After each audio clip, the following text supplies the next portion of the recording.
প্ৰভু ঈশ্বৰ জনাৰ্দন দেৱগোস্বামী ডাঙৰীয়া এই জন্মক্ষেত্ৰৰ সভাপতি তথা বিহপুৰীয়া বিধানসভা সমষ্টিৰ সভা বিধায়ক ডক্টৰ অমিয় কুমাৰ ভূঞা ডাঙৰীয়া, আহ্বায়ক বীৰেন্দ্ৰনাথ ভাগৱতী ডাঙৰীয়া, সুদৰ্শন ঠাকুৰ ডাঙৰীয়া, নৱ দৰে ডাঙৰীয়া, মানৱ ডেকা ডাঙৰীয়া, লোক নিৰ্মাণ বিভাগৰ আয়ুক্ত সচিব শ্ৰী ৰাজ চক্ৰৱৰ্তী ডাঙৰীয়া, উপস্থিত সুধীবৃন্দ, আই মাতৃসকল আৰু ভক্তবান ৰাইজ, আজি ৰাতিপুৱা 8 বজাৰ পৰা এটা দীঘলীয়া যাত্ৰাৰে মই লখিমপুৰলৈ ওলাই আহিছিলোঁ আৰু ইয়াৰ পিছতো উজিৰৰ আমাৰ উজিৰৰ টোলত যাব লাগিব আৰু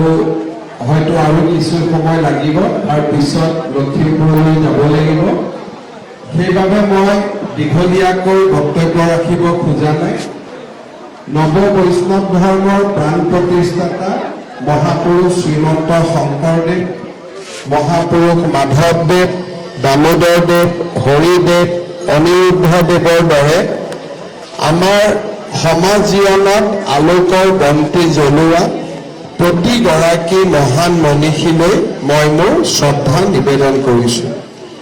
মহাপুৰুষ শ্ৰীমন্ত শংকৰদেৱৰ জন্মস্থান বটদ্ৰৱা থানক আমি সুন্দৰকৈ সজাই পৰাই তুলিবলৈ যোৱা 3টা বছৰত সক্ষম হৈছিলোঁ।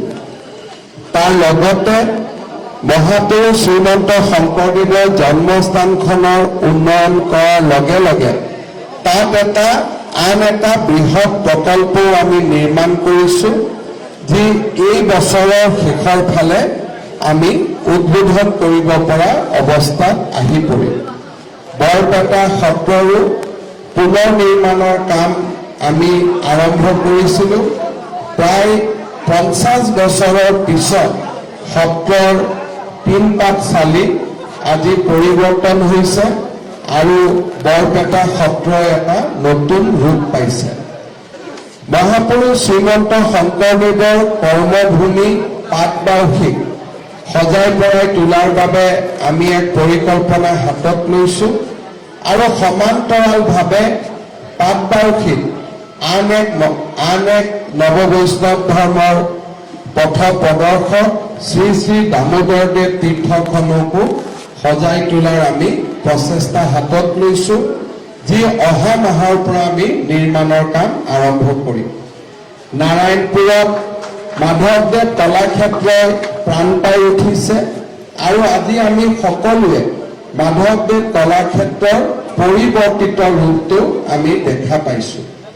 আজি মই শ্ৰী শ্ৰী অনিৰুদ্ধদেৱৰ জন্মস্থানত ৰাইজক লগ পাইছিলোঁ আৰু অনিৰুদ্ধদেৱৰ জন্মস্থানখনো সজাই পৰাই তোলাৰ বাবে মই আশ্বাস প্ৰদান কৰিছোঁ। নাৰায়ণপুৰৰ আমি সকলোৱে জানো 12 বৈষ্ণৱৰ থান। মহাপুৰুষ শ্ৰী শ্ৰী মাধৱদেৱে এই পবিত্ৰ ভূমিতে জন্মগ্ৰহণ কৰিছিল।